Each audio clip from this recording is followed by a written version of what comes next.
Hello दोस्तों, क्या हालचाल है। आई होप सब बढ़िया बढ़िया होगा। तो पिछले लेक्चर में हम आपसे जो बात कर रहे थे, हम आपसे कपलिंग स्कीम के बारे में हमने आपसे बातचीत की थी। पहला आपका था एलएस कपलिंग ना। एलएस कपलिंग में आपने कहा था कि एलएस कपलिंग आपका लाइटर एटम्स के लिए है। और एलएस कपलिंग आपका 3 स्टेप प्रोसेस होता था। फर्स्ट क्या होता था, स्पिन स्पिन इंट्रैक्शन होता था। सेकंड थिंग्स आपका क्या था, ऑर्बिटल ऑर्बिटल इंट्रैक्शन होता था। लास्ट में आपका क्या होता था कि जो रिजल्टेंट स्पिन एंगुलर मोमेंटम होता था और रिजल्टेंट ऑर्बिटल होता था, एंगुलर मोमेंटम होता था, दोनों आपस में इंटरेक्ट करते थे। तो उस प्रोसेस को हम क्या कहते थे, स्पिन ऑर्बिटल इंट्रैक्शन कहते थे। ठीक है। इसके बाद आपने पढ़ा था दूसरा जो हमने था, वो हमारी जेजे कपलिंग थी। जेजे कपलिंग में क्या था कि आपने कहा था कि ये हैवी एटम्स के लिए, ऐसे आपके एटम जिनका मास नंबर 29 के अबव होता है, उनके लिए आपको जेजे कपलिंग पढ़नी थी। ठीक है ना। तो जेजे कपलिंग में आपने कहा कि 2 स्टेप प्रोसेस होता है। फर्स्ट स्टेप में क्या होता है, स्पिन ऑर्बिट इंटरेक्शंस होता है। सेकंड स्टेप में आपका क्या होता है भैया, कि जो आपका रिजल्ट, आपका जो जे फॉर्म होता है वो आपका कपल होता है। मतलब स्पिन ऑर्बिटल इंटरेक्शन की वजह से जो आपको टोटल एंगुलर मोमेंटम मिलता है, वो इंटरेक्ट होकर के रिजल्टेंट जे का फॉर्मेशन करता है। ठीक है ना। तो उसके अकॉर्डिंग आपको स्पेक्ट्रल टर्म्स में लिखना हम बता चुके थे। यूजिंग एलएस कपलिंग आपको स्पेक्ट्रल टर्म्स कैसे लिखने हैं, ठीक है ना, पूछे जाते हैं क्वेश्चन उस पर। और इसके बाद फिर आपने लैंडिस जी फैक्टर आपसे बात कर लिया था, उसके भी वो आर्टिकल हो गई थी। आज हम उसी पे बेस्ड कुछ प्रॉब्लम्स जो आपकी पूछी गई हैं उन पे चर्चा करते हैं। पहली प्रॉब्लम आपकी क्या है, पहली प्रॉब्लम है कि if the double splitting of a first excited state 2 3p 2p 3/2 से, आपकी सजेशन क्या दे रहा है, 3/2 से 1/2 of helium plus ion is 5.84 पर सेंटीमीटर है। तो क्या कह रहा है कि calculate the corresponding separation for H. ठीक है। अब याद है आपको, फॉर 1 इलेक्ट्रॉन सिस्टम के लिए आपका जो सेपरेशन होता है वो कितना होता है, कि the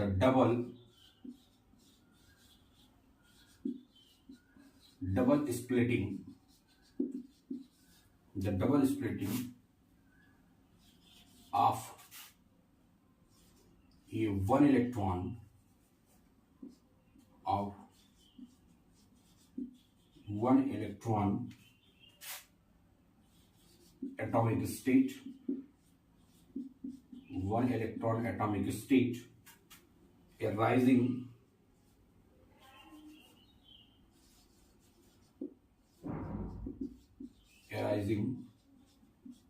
due to spin orbit interaction, spin orbit interaction is given by क्या गिवन है भैया, कि del T is equal to आपका गिवन होता है ये आर अल्फा और इनफाइनाइट अल्फा स्क्वायर जेड की power 4 upon N square L plus 1। ठीक है। अब जो आपकी 1 इलेक्ट्रॉनिक स्टेट में, अब जैसे हीलियम प्लस 1, तो हीलियम प्लस 1 में की एटॉमिक स्टेट क्या होगी भाई, उसमें 1 इलेक्ट्रॉन एटॉमिक स्टेट होगी। तो कहा गया कि 1 इलेक्ट्रॉनिक एटॉमिक स्टेट में जो डबल स्प्लिटिंग है उसका जो सेपरेशन है वो आपका क्या डिफाइन होता है, delta T is equal to R infinite alpha square Z की power 4 N square L plus 1 है। अब आर इनफाइनाइट से परिचित हैं आप, रेलवर्ड कांस्टेंट होगा। अल्फा आपका होता है फाइन स्ट्रक्चर कांस्टेंट होता है। ठीक है ना। जेड क्या होता है आपका एटॉमिक नंबर, एन स्क्वायर आपका प्रिंसिपल क्वांटम नंबर, एल आपका ऑर्बिटल क्वांटम नंबर है। तो सब कांस्टेंट है इसमें। ठीक है ना। तो आपका वेरी क्या करेगा, आपका जो डेल्टा टी है मतलब सेपरेशन, ये आपका डायरेक्टली प्रोपोर्शनल होता है जेड की पावर 4 के। ठीक है। अब आपको दिया है क्या, नाउ फॉर H प्लस के लिए जेड आपका कितना होता है भैया 2। ठीक है। एंड आपसे पूछ किसके लिए रहा है, फॉर हाइड्रोजन के लिए अगर हम बात करें तो हाइड्रोजन के लिए आपका Z कितना होगा 1 होगा। ठीक है, तब आप निकाल दीजिए del H plus upon del TH, ये किसके बराबर होगा। अब इसकी पावर कितनी है भैया, Z आपने निकाला कि Z कितना है हीलियम के लिए 2 है, 2 का स्क्वायर अपान 1 का, नहीं 2 की पावर 4 होगी, तो ये आपका कितना हो गया del THE plus upon del TH, ये आपका कितना हो गया 16। आपको क्या निकालना है, सेपरेशन फॉर हाइड्रोजन, तो डेल TH आपका क्या हो जाएगा 1/16 times of del THE plus, और इसकी वैल्यू आपने निकाला है कितना है 5.84, तो आप रख दीजिए 1/16 मल्टीप्लाई 5.84, सॉल्व करेंगे तो आपकी जो वैल्यू आएगी वो कितनी आती है भैया, डेल T सेपरेशन आपके हाइड्रोजन के लिए कितना आएगा 0.365 पर सेंटीमीटर। ठीक है, ये ध्यान रखेंगे। इसमें आपसे पूछेगा क्या, आपसे कहेगा if the split double split of first state of 3/2 से कितना, ये स्पेक्ट्रल टर्म है आपका, ध्यान रखेंगे। ठीक है, तो वन इलेक्ट्रॉनिक सिस्टम है, अब वन इलेक्ट्रॉनिक सिस्टम है आपका, तो डेल टी आपका ये डिफाइन होता है, जिसमें आप देखेंगे डेल टी किसके प्रोपोर्शनल होगा, Z की पावर 4 के। तो आपने वहां से Z आपके हीलियम के लिए 2 है, हाइड्रोजन के लिए 1 है, तो रख के सॉल्व किया, ये मिल गया। ऐसी कुछ और प्रॉब्लम पूछी जाती हैं, उस पर बात करते हैं, इसी डबल स्प्लिटिंग पर बेस्ड।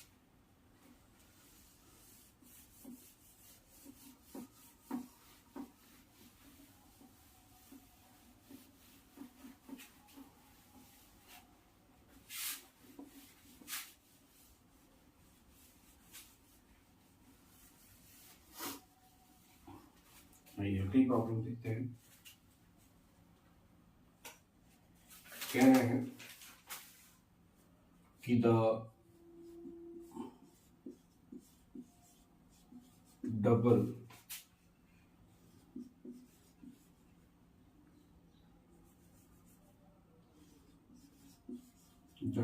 splitting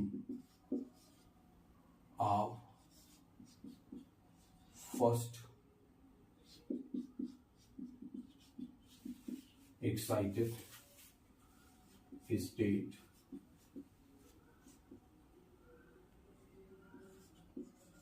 टू पी 3/2, तो कितना है भैया 2p 1/2 of hydrogen atom is कितना दिया हाइड्रोजन का 0.365 पर सेंटीमीटर। तो आपसे क्या क्या रहे हैं कि calculate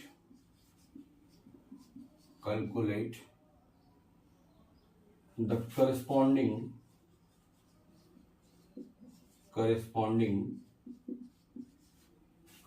separation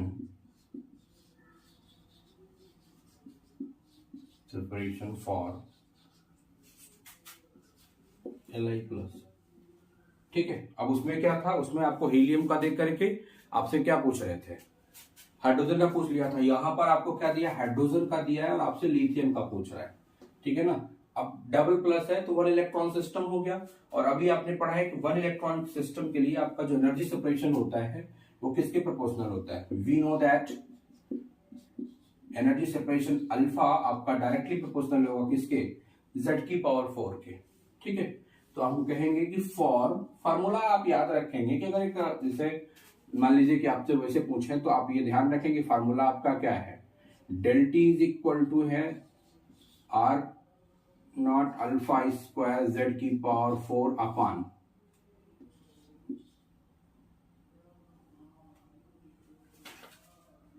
N square L plus 1 है। ठीक है ना, अगर एनर्जी सिस्टम आपका एनर्जी सेपरेशन पूछे आपसे, करस्पॉन्डिंग जो सेपरेशन है अगर वो पूछे तो कितना है कि R infinite alpha square Z की power 4 N square L plus 1 ना। अब अगर वो पूछता है तो सबकी वैल्यू रख के आप सॉल्व कर ले, लेकिन अब यहाँ पर आपसे क्या पूछ रहा है, एक दिया है दूसरा पूछ रहा है, तो अब आपने पढ़ा कि सेपरेशन जो है Z की पावर 4 है। तो अब फॉर अगर हम हाइड्रोजन के लिए बात करें, for hydrogen atom hydrogen atom के लिए Z आपका क्या होगा 1 होगा, और Li के लिए क्या होगा, Li के लिए मास आपका Z कितना होता है 3 होता है, ठीक है ना। तो अब आप निकाल दें, show del T Li plus upon del T H, ये आपका बराबर हो जाएगा 3 की पावर 4 अपॉन 1 की पावर 4, ठीक है। तो ये आपका कितना आएगा भैया, सॉल्व करेंगे तो ये आपका आ जाएगा del T Li double plus upon del T H, ये आपका हो गया 81, ठीक है ना। अब यहां से आपको क्या निकालना है, सेपरेशन फॉर Li, ठीक है। सेपरेशन फॉर Li तो क्या हो जाएगा 81 टाइम्स ऑफ किसके हो गया del TH के, तब यहां से आप निकाल लें del TH की वैल्यू आपके पास गिवन है पहले से ही, तो del T Li double plus आपका ये हो गया 81 मल्टीप्लाई 0.365, तो ये आपका हो गया del T Li double plus आपका कितना हो गया भैया 29.6 पर सेंटीमीटर, ठीक है। तो ऐसे ऐसे आपसे बेस्ड प्रॉब्लम, अभी दो तो हो गई आपसे, एक बार आपको हीलियम का देख करके हाइड्रोजन का पूछ लिया, दूसरी बार आपको हाइड्रोजन का देख करके लिथियम का पूछ लिया। अब क्या होगा, कभी कभी क्या होता है कि आपको सारी वैल्यूज गिवन होती हैं, जैसे मान लीजिए एन एल आपको गिवन है, और अब आपसे क्या पूछ ले कि आप टी ही बता दो, सेपरेशन ही बता दो कितना होगा। तो देखिए आइए बात करते हैं,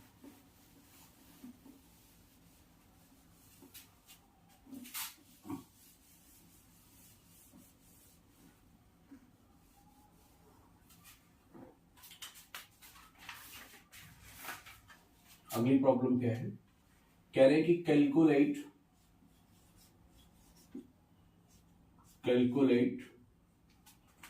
the spin orbit interacting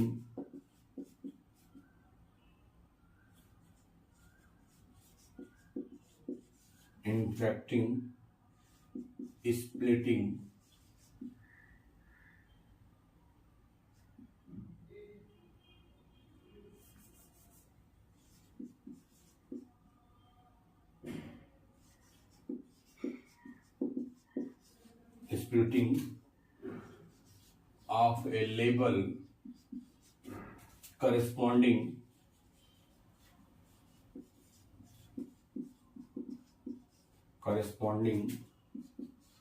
to n is equal to 2 and n is equal to 1 of hydrogen atom। अब वैसे तो आपको वैल्यू याद ही हो जानी चाहिए, 0.365 होता है, ये याद ही रख लीजिए आप, ठीक है। बस कैलकुलेशन करने के लिए ध्यान रखें, फॉर्मूला हम बता दे रहे हैं कौन सा है, बाकी आप याद रखें कि याद रखना ही आपके लिए स्वाभाविक होगा। अल्फा z की power 4 upon n square l plus 1, यही आपका फार्मूला है, ठीक है।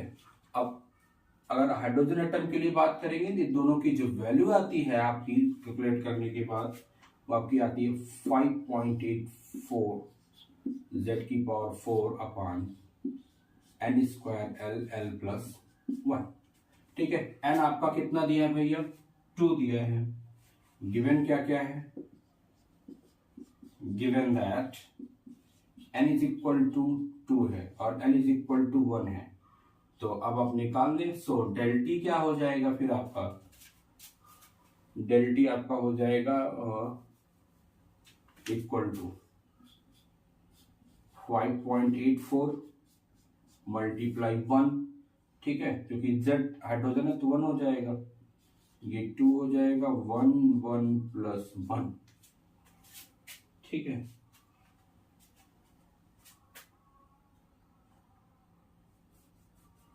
ये 2 का स्क्वायर हो गया, तो तो जब सॉल्व करेंगे डेल टी तो ये आपका वैल्यू आएगी 0.365 पर सेंटीमीटर। एक चीज आपको हम बता रहे हैं, ये वैल्यू आप याद रख लेंगे, एग्जाम में पूछा जाएगा कि अगर डबल स्प्लिटिंग हो रही है तो आपका क्या पूछा जाएगा, आपसे कहेंगे कि आप सेपरेशन बता दीजिए, एलएस कपलिंग का प्रॉब्लम है ये, तो पूछी जाएगी। ये ध्यान रखेंगे, सीधा सीधा याद रख लीजिए कि अगर हीलियम है तो हीलियम का कितना होगा वो आपको हमने बताया। हीलियम के लिए आपका वैल्यू क्या होगी, 5.84 होती है, ये ध्यान रखेंगे। ट्रांजिशन याद रखिएगा। लिथियम है, लिथियम के लिए कितना आएगा, लिथियम के लिए आपका आएगा 29.6 पर सेंटीमीटर, आपको कैलकुलेट करने की जरूरत नहीं है। हाइड्रोजन के लिए आपका 0.365 पर सेंटीमीटर आएगा। ठीक है, तो ये याद रखेंगे, आपके लिए आसान हो जाएगा, फट से करना है। यहाँ आपको जितना टाइम कम लॉस हो उतना है बेहतर।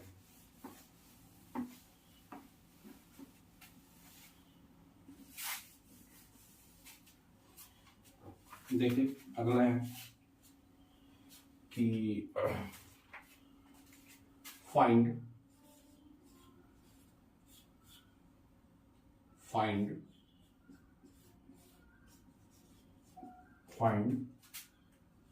the allowed state for He 2p2 configuration।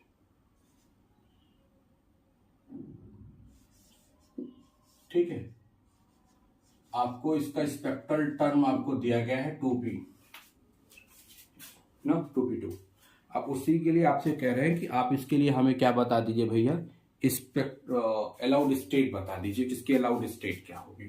आइए बात करते हैं अलाउड स्टेट की। ठीक है, अब फॉर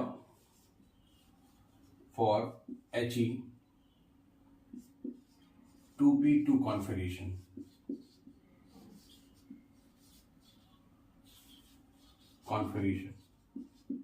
कितने इलेक्ट्रॉन हो गए, we have 2 electron, we have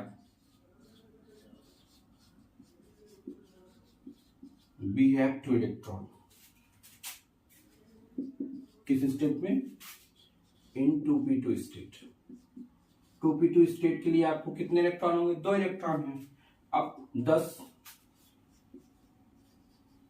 for 1 electron, for 1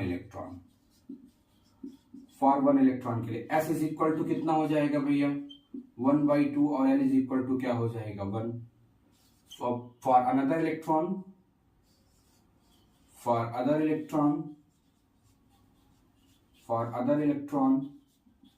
other electron के लिए लिखना हम आपको कपलिंग में सिखा चुके हैं, याद रखें, इसलिए कपलिंग देख करके प्रॉब्लम आई है सॉल्व करने। P के लिए L की वैल्यू क्या होगी, 1/2, स्पिन आपकी हाफ ही होती है, ठीक है ना। तो आपने एलएस कपलिंग में क्या कहा था, जब स्पिन इंटरेक्शन होगा तो आपकी वैल्यू S की वैल्यू कहां से कहां तक होगी, S1 माइनस S2 से लेकर के S1 प्लस S2 तक। तो 10 the possible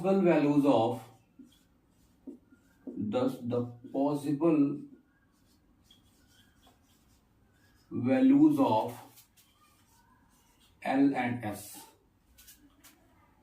नहीं S and L लिखिए क्योंकि स्पिन इंटरेक्शन होता है ना। S and L R लिखा, L R और S दोनों सकते हैं, लेकिन चूंकि अब आपने पढ़ा है कि पहले स्पिन इंटरेक्शन होता है तो इसलिए हमने उसको काट कर दिया। अब आपने कहा था एलएस कपलिंग में जब स्पिन इंटरेक्शन होगा तो S की वैल्यू कहां से कहां तक होगी, S1 माइनस S2 से लेकर के S1 प्लस S2 तक होती है। अब S1 की वैल्यू आपको कितनी मिली है, हाफ, तो ये 1/2 माइनस 1/2 हो गया, 2 कितना हो जाएगा, 1/2 प्लस 1/2, ठीक है। तो ये S आपको जो मिला वो कितना मिला भैया, 0 to 1, मतलब S की 2 वैल्यूज आपको मिलेंगे, 0 और 1, ठीक है। ऐसे ही एंड L की वैल्यू आपकी क्या होगी, ऑर्बिटल ऑर्बिटल इंटरेक्शन में L1 माइनस L2 से लेकर के L1 प्लस L2 तक, तो L आपका कितना है, 1 - 1 है, 2 1 + 1।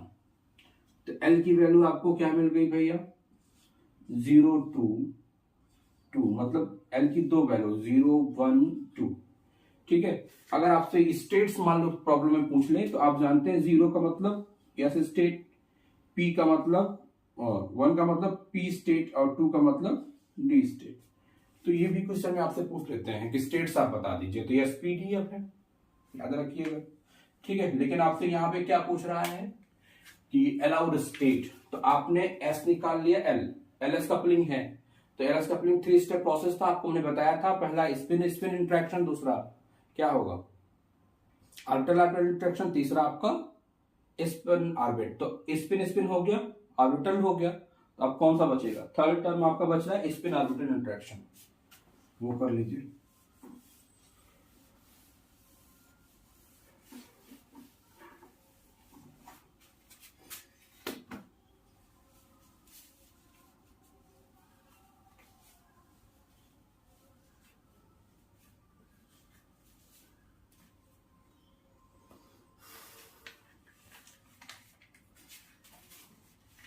अब मल्टीप्लिसिटी का फार्मूला याद है, मल्टीप्लिसिटी क्या होती है,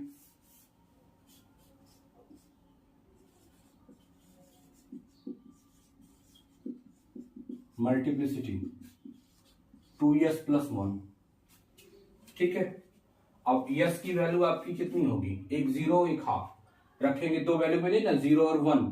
तो 0 और 1 जब आप रखोगे तो आपको दो वैल्यूज मिलेगी, कौन सी, एक 1 मिलेगा एक 3 मिलेगा, मतलब एक आपका सिंगलेट टर्म आएगा एक ट्रिपलेट टर्म आएगा। ठीक है ना, तो अब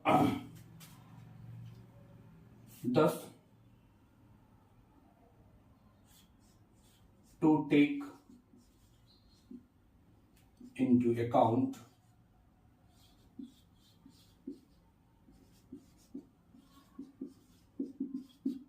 spin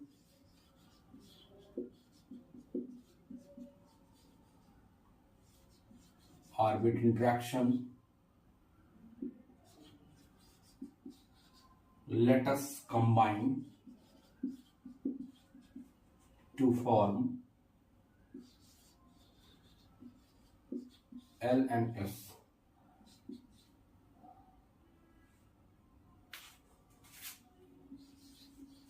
फॉर्म J। ठीक है, जब L और S मिलकर के J बनाएंगे तो J की वैल्यू कहां से कहां तक होगी भैया, L - S to L + S, L - S to L + S। ठीक है, अब दो आपके देखिए इसमें दो आपके हैं, एक आपका सिंगलेट टर्म है एक आपका ट्रिपलेट टर्म है, तो दोनों के लिए अलग अलग लिखेंगे। हम कहेंगे for singlet term, for singlet term, singlet term की अगर हम बात करें, सिंगलेट टर्म के लिए S = आपका क्या होगा, 1 होगा, यही तो है, S = 1। तो अब आप सॉल्व करिए, पहला S = 0, तो L = आपका क्या होगा, 0। उस केस में J आपका क्या हो गया, 0, तो अलाउड स्टेट आपकी क्या हो गई, स्पेक्ट्रल टर्म 1s0 या 1s0, नॉट नहीं पड़ेगा, नॉट तो आपके इलेक्ट्रोस्टैटिक वगैरह में पढ़ा जाता है, यहाँ 0 होगा, क्योंकि इसी से आपका वो टर्म क्या नाम है, सिलेक्शन रूल पढ़ा जाता है, तो नॉट नहीं पढ़ेंगे। ठीक है, दूसरा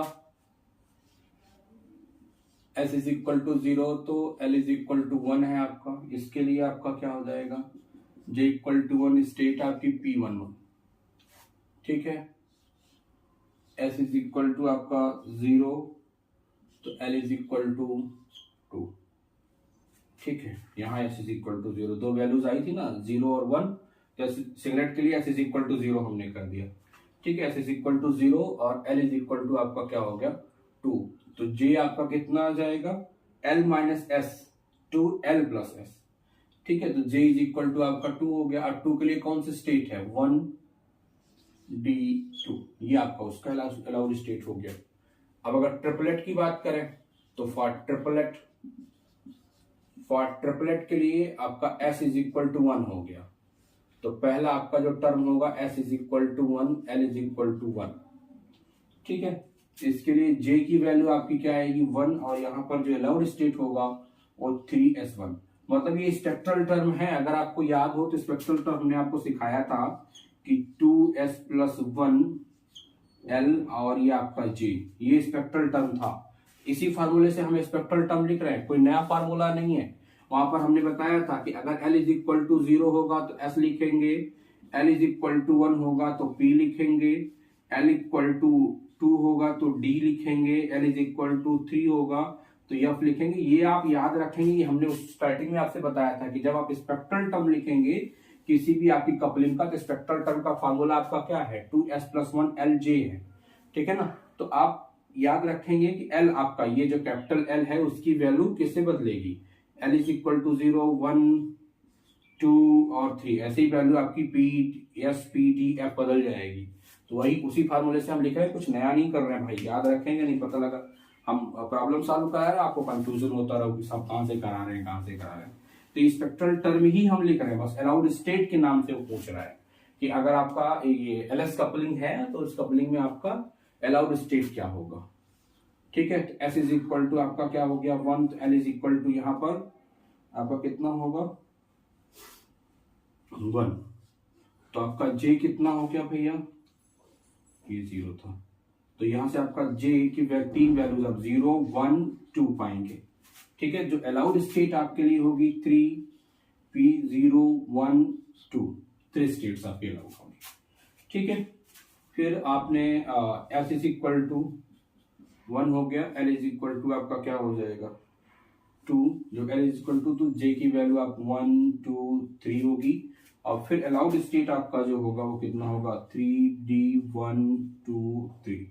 ठीक है, तो इस प्रकार से आप देखिए कि आपके जो दो टर्म जो आपके सिंगलेट स्टेट और ट्रिपलेट स्टेट डिफाइन हुई आपकी 2p2 के लिए, वो कितनी हो गई भैया, पहला आपका 1s नॉट अलाउड स्टेट है, 1p1 है, 1d2 है, 3s1 है, 3p012 है और 3t122।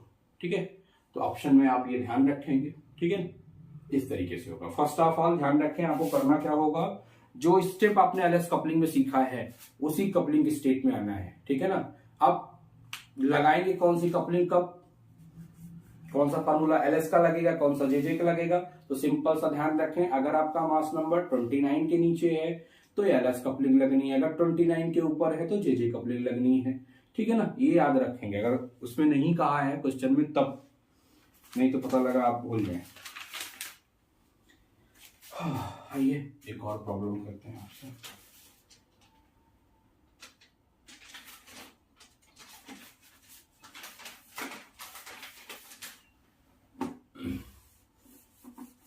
ये जितनी भी प्रॉब्लम्स आपके कर आ रहे हैं ना, ये फिजिक्स के डिफरेंट एग्जाम्स में, गेट वगैरह में सब में पूछी गई हैं, इसलिए भैया थोड़ा सा जग के करेंगे तो आपको इससे बाहर कुछ मिलना उलना नहीं है।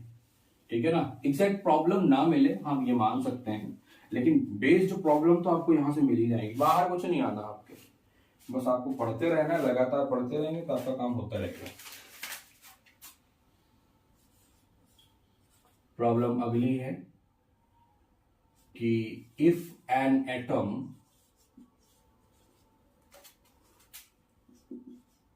इज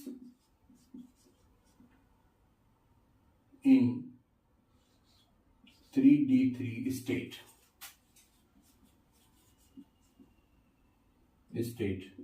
तो कह रहे हैं कि फाइंड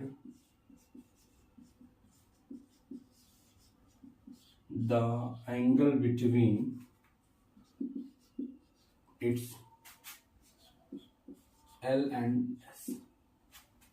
ठीक है, कह रहे हैं कि अगर आपके एक एटम की स्टेट्स कितनी है 3d3 है, तो आपसे कह रहे हैं एंगल बता दीजिए। ठीक है, अब सॉल्यूशन देखिए, फॉर 3d3 ना, d है तो l कितना होगा 2, ये आधी रखिए आप, j कितना दिया है 3 है। ठीक है, अब मल्टीप्लिसिटी का फार्मूला आपके पास नोन है,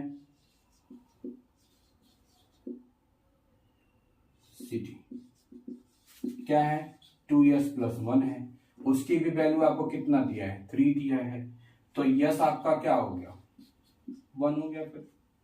ठीक, समझ में आया कैसे निकाला। ये स्पेक्ट्रल टर्म आपको दिया है, इसको आप कंपैरिजन करिए किससे, जो आपका स्पेक्ट्रल टर्म का मेन फार्मूला है 2s1 प्लस एल जे।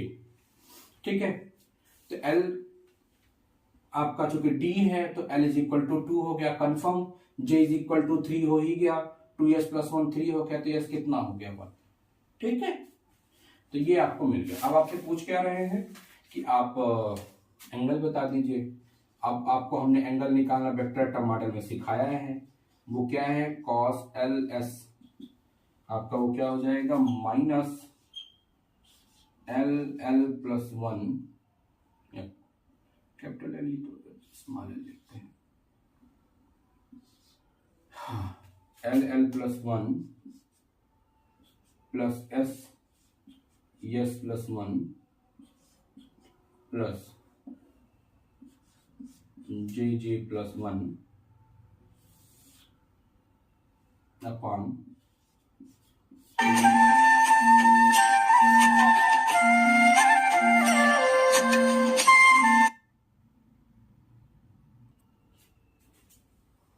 ठीक है upon L L plus 1 into J J plus 1। ठीक है, ये आपका आ गया। तो यहां से आप रखें एल की वैल्यू रखिए कॉस एल एस, ये आपका क्या हो जाएगा एल के स्थान पे वैल्यू आप रखें -2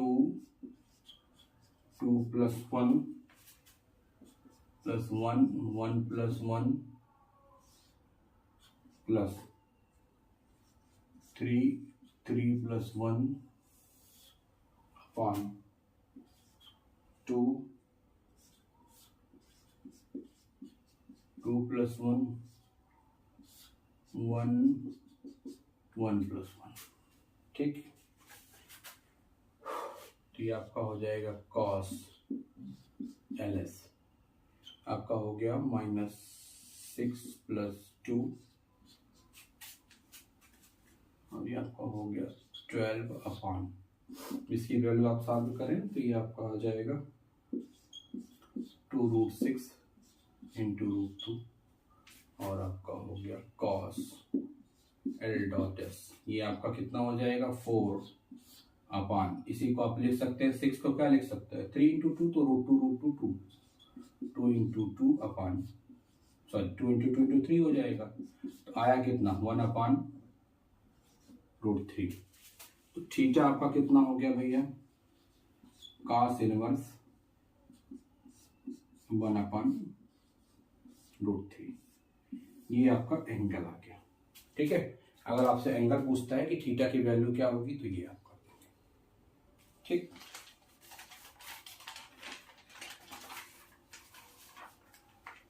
अब देखिए क्वेश्चन और आपसे कराते हैं। यहाँ पे डीजेनरेसी पूछी गई है, जैसे मल्टीप्लिसिटी आपसे पूछी जाती है 2s प्लस 1, तो जैसे डीजेनरेसी आपसे पूछी जाए तो डीजेनरेसी का फार्मूला क्या है 2j प्लस 1, ध्यान रखेंगे। जैसे मल्टीप्लिसिटी आपसे पूछी गई वैसे आपसे डीजेनरेसी से बेस्ड क्वेश्चन पूछी जाती है।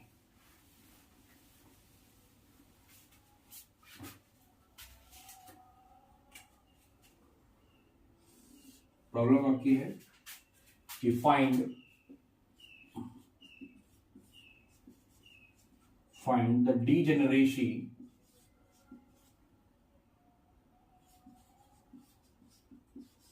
degeneration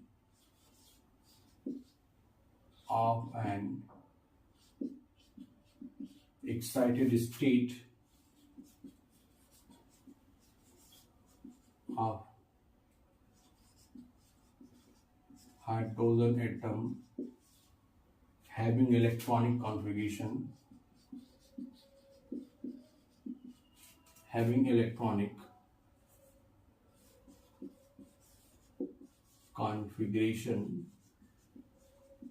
कौन सा है electronic configuration 1s2 2s2 2p2 3d1। Teacher वैसे ही पूछ रहा है, तो लास्ट इलेक्ट्रॉन के लिए निकालेंगे आप। लास्ट इलेक्ट्रॉन के लिए निकालिए। For last electron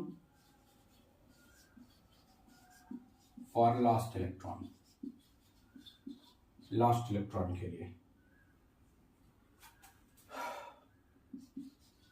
the state क्या होगी 3d1। तो फॉर डी स्टेट, डी के लिए अब आप जानते हैं एल क्या हो जाएगा 2 हो गया, एस आपका 1/2 हो गया। ठीक है, तो जे आपका क्या हो जाएगा भैया, देयरफॉर जे क्या हो जाएगा L minus S2 L plus S ना। तो जे L माइनस S कितना है, मॉड है ये भाई, मॉड है, ध्यान रखें, नहीं पता लगा आप कुछ और समझ लें। तो आपका क्या हो जाएगा 2 माइनस 2 2 प्लस हाफ। ठीक है, तो वैल्यू आपकी जो निकल के आई जे की 2 वैल्यूज आपकी निकल गई, कौन कौन सी, एक आपकी 3/2 हो गई, एक 5/2 हो गई। और अब आपसे क्या पूछ रहा है, टोटल डिजनरेसी। तो 10 डिजनरेसी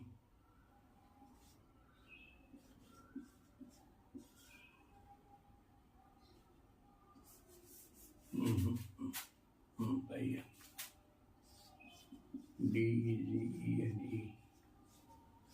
डिजनरेसी का फार्मूला क्या है, समेशन आपका जी और ये आपका हो जाएगा 2j+1। अब जे की 2 वैल्यूज आपके पास, इसलिए समेशन टर्म दिया। अगर जे की एक वैल्यू मिलती तो आप क्या करते कि समेशन नहीं लिखते, लेकिन जे की 2 वैल्यूज आपके पास मिल रही, कौन 3/2 5/2। ठीक है, तो ये आपका हो जाएगा। अब 2 जे के स्थान पे 3/2 + 1 प्लस 2 5/2 + 1। ठीक है, तो ये आपका क्या हो गया 4 + 6 = 10। ठीक है, तो आपकी डिजनरेसी कितनी हो गई 10 हो गई।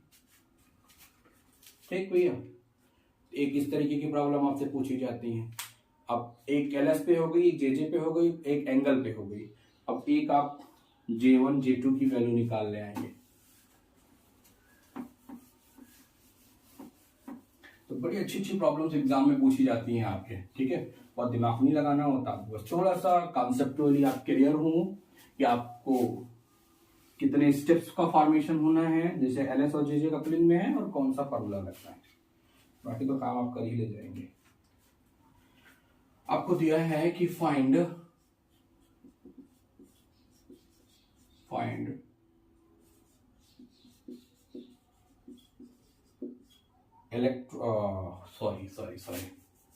find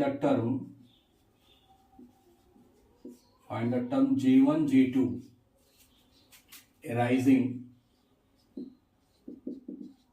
arising from, कहां से दिया है आपको 2s1 3d1 इलेक्ट्रॉनिक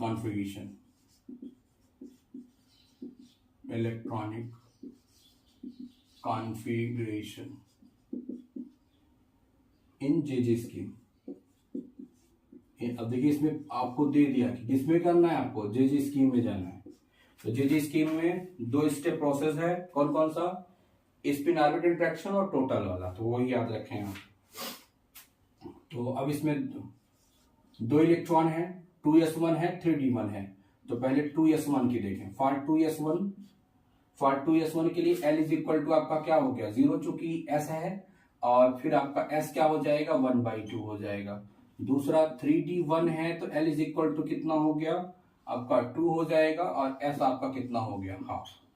ठीक है, तो अब पहले कौन सा कॉन्फ़िगरेशन आपका स्पिन ऑर्बिटल इंटरेक्शन होगा।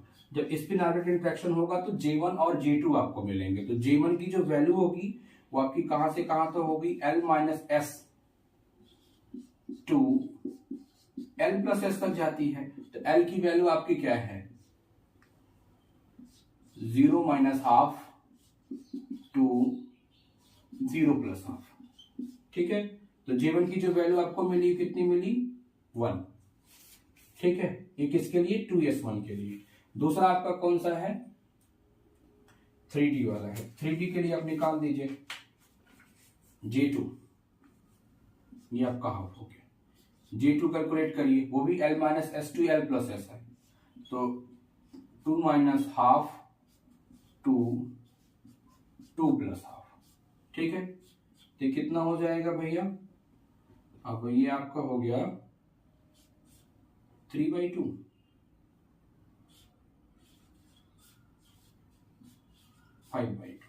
दो वैल्यूज आपकी J1 J2 की मिल गई। अब दो ग्रुप आपके बनेंगे, एक 1/2 3/2 और एक 1/2 5/2। ठीक है, तो पहला लिखें कि for J1 is equal to 1/2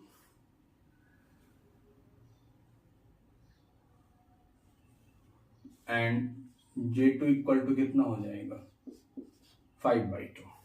ठीक है, तो इसके लिए आप J आपका क्या हो जाएगा, J1 minus J2 to J1 plus J2। ठीक है, तो इसके लिए आप लिख दीजिए J 1/2 माइनस 5/, सॉरी पहला टर्म आपका 3/2 का होगा, तो 3/2 टू 1/2 प्लस 5/2। ठीक है, तो J की जो वैल्यूज आपके पास आएंगी कौन कौन सी आएंगी, 1 और 2, J की दो वैल्यूज होगी। ठीक है, second for J1 is equal to 1/2 and J2 equal to 5/2। तो इसके लिए J आप निकाल दें तो J क्या हो जाएगा,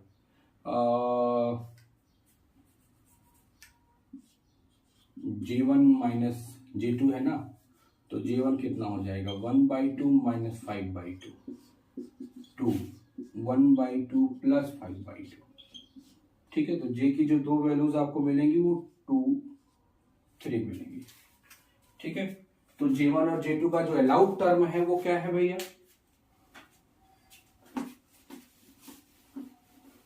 पहला टर्म आपका क्या है, अलाउड टर्म जो J1 J2 का है, पहला J1 1/2 3/2, तो उसका जो J1 J2 टर्म है वो कौन सा होगा, 1 2, और दूसरे के लिए क्या हो जाएगा 1/2 5/2 और ये 2 3।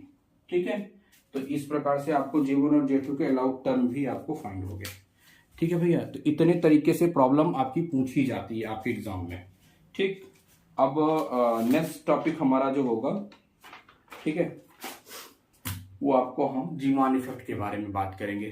थोड़ा सा जीमान इफेक्ट पढ़ने के पहले हमारी सलाह है आपको कि आप एलएस कपलिंग और जेजे कपलिंग जरूर से जरूर पढ़ लें, क्योंकि वो आपको एलएस कपलिंग और जेजे कपलिंग अगर आती रहेगी तो इधर आप इजिली जीमान इफेक्ट और चाहे जीमान के दोनों नॉर्मल हो या नर्वस हो, दोनों आप इजिली समझ लेंगे। तो थोड़ा सा कपलिंग आप पढ़ लीजिएगा। ठीक है, थैंक यू।